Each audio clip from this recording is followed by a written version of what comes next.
ಯಾರೆಲ್ಲರೂ ಮೊದಲಿಗೆ ನಮ್ಮ ಚಾನಲನ್ನು ನೋಡ್ತಿದ್ದೀರಾ ಸಬ್ಸ್ಕ್ರೈಬ್ ಆಗಿರಿ. ರವೆ ಉಂಡೆ ಮಾಡಲು ಬೇಕಾಗುವ ಸಾಮಗ್ರಿಗಳು: ತುಪ್ಪ 1 ಕಪ್ಪು, ಏಲಕ್ಕಿ, ಆರೋಗ್ಯವೇ ಭಾಗ್ಯ, ಗೋಡಂಬಿ. ನಾನು 1 kg ರವೆಯನ್ನು ತೊಗೊಂಡಿದ್ದೀನಿ. ಈ ರೀತಿ ಮಾಪಲ್ಲಿ ತೊಗೊಂಡಿದ್ದೀನಿ.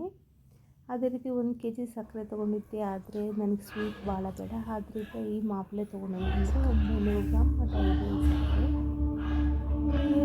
ಸ್ವೀಟ್ ಭಾಳ ಬೇಕು ಅಂದರೆ 1 kgನೂ ಹಾಕಿದ್ರೆ ನಡೆಯುತ್ತೆ. ಈಗ ನಾನು ದೊಡ್ಡ ಕಡಾಯಿ ತೊಗೊಂಡಿದ್ದೀನಿ.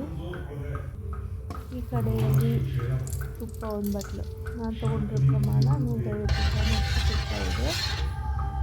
ಇದು ದೊಡ್ಡ ಕಡಾಯಿ ಅದರಿಂದ ಅದು ಸ್ವಲ್ಪ ಪ್ರಮಾಣ ಕಾಣಿಸುತ್ತೆ. ಈಗ ರವೆ ಹಾಕಿ ಸೇರಿಸ್ತಾ ಇದ್ದೀನಿ. ಗಮ್ಮನ್ನು ವಾಸನೆ ಹದವಾಗಿ ಇರಬೇಕು. ರವೆ ಚೆನ್ನಾಗಿ ಹುರಿದ್ರಿಂದ ರವೆ ತುಂಬ ಟೇಸ್ಟಿಯಾಗಿ ಬರ್ತದೆ. ರವೆ ಚೆನ್ನಾಗಿ ಹುರಿಲಿಲ್ಲಪ್ಪ ಅಂದರೆ ರವೆ ಮುಂದೆ ಚೆನ್ನಾಗಿ ಆಗೋದಿಲ್ಲ. ಈಗ ರವೆ ಎಲ್ಲ ಹುರಿದಿದ್ದೀನಿ, ಅದನ್ನು ಹಾಕ್ತಾ ಇದ್ದೀನಿ. ಈಗ ಅದೇ ಬಾಣಲಿಗೆ ನಾನು ಸಕ್ಕರೆ ತೊಗೊಂಡಿದ್ದೀನಲ್ಲ, ಆ ಸಕ್ಕರೆ ಮುಳುವಷ್ಟು ನೀರು ಹಾಕ್ತೀನಿ. ಭಾಳ ನೀರು ಹಾಕಿದ್ದು ಪಾಕ ಚೆನ್ನಾಗಿ ಆಗೋಂಗಿಲ್ಲ, ಬರೋಂಗಿಲ್ಲ, ಲೇಟ್ ಆಗುತ್ತೆ ಪಾಕದಲ್ಲಿ. ಸಕ್ಕರೆ ಮುಳುವಷ್ಟು ನೀರು ಹಾಕಿ ಪಾಕ ಮಾಡಿದರೆ ಪಾಕ ಚೆನ್ನಾಗಿ ಬರುತ್ತೆ, ಟೈಮು ಉಳಿಯುತ್ತೆ. ಯಾರೆಲ್ಲ ನಮ್ಮ ಚಾನಲ್ ನೋಡಿದ್ರೆ ಮೊದಲು ಸಬ್ಸ್ಕ್ರೈಬ್ ಆಗಿ, ಬೆಲ್ ಐಕನ್ ಬಟನ್ ಹಾಕಿ, ಲೈಕ್ ಮಾಡಿ, ಕಮೆಂಟ್ ಮಾಡಿ, ಪ್ರೋತ್ಸಾಹಿಸಿ. ಇದು ಏಲಕ್ಕಿ ಪುಡಿ ಮಾಡ್ಕೊಂಡಿದ್ದೀನಿ. ಇದು ಏಲಕ್ಕಿ ಯಾವ ರೀತಿ ಪುಡಿ ಮಾಡಿದ್ದೀನಿ ಅಂದರೆ, ಏಲಕ್ಕಿಗೆ ಸ್ವಲ್ಪ ಸಕ್ಕರೆ ಹಾಕಿ ಕೊಟ್ಟಿದ್ದೀನಿ. ಇದು ಅಂಗಡಿಯಲ್ಲಿ ಸಿಗುವಂಥ ರೆಡಿಮೇಡ್ ಏಲಕ್ಕಿ ಪೌಡ್ರ್ ಥರ ಆಗಿದೆ. ನಾವು ಅಂಗಡಿಯಲ್ಲಿ ತುಂಬ ದುಡ್ಡು ತರ್ತೀವಿ, ಮನೆಯಲ್ಲೇ ಮಾಡ್ಕೊಂಡು ತುಂಬ ಚೆನ್ನಾಗಿರುತ್ತೆ. ಈಗ ಸಕ್ಕರೆ ಪಾಕ ಆಗಿದೆ ಇಲ್ಲ ಅಂತ ನೋಡೋಣ. ಸಣ್ಣದಾಗಿ ಬರ್ತಾ ಇದೆ.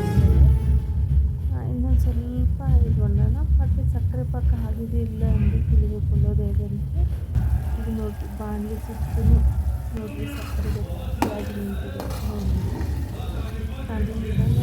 ಈ ಬಂದ್ರಿಂದ ಸಕ್ಕರೆ ಪಾಕ ಆಗಿದೆ ಎಂದು ನೋಡಿ ಯಾವ ರೀತಿ ಗೊತ್ತಾಗ್ತೈತೆ. ಸಕ್ಕರೆ ಪಾಕ ಆಗಿದೆ.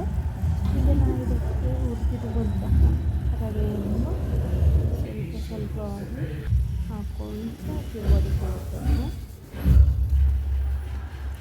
ರವೆ ಎಲ್ಲ ನೆನೆಬೇಕು. ರವೆ ಎಲ್ಲ ಆ ಸಕ್ಕರೆ ಪಾಕದಲ್ಲಿ ಒಂದು ಜೀವ ಆದಾಗ ಮಾತ್ರ ಬಾಯಲ್ಲಿ ಟೇಸ್ಟಿ ಕೊಡುವಂತಹ ರವೆ ಉಂಡೆ ಆಗುತ್ತೆ.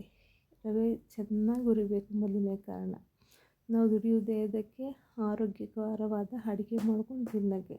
ಆರೋಗ್ಯವೇ ಭಾಗ್ಯ. ನೋಡಿರಿ, ಈ ರೀತಿ ಮಾಡಿ. ನಾವು ಯಾವ ಪ್ರಮಾಣ ಹೇಳಿದ್ಮೇಲೆ ಆ ಪ್ರಮಾಣದಲ್ಲಿ ಮಾಡಿದ್ರೆ ಪರ್ಫೆಕ್ಟಾಗಿ ರವೆ ಉಂಡೆ ಬರ್ತವೆ.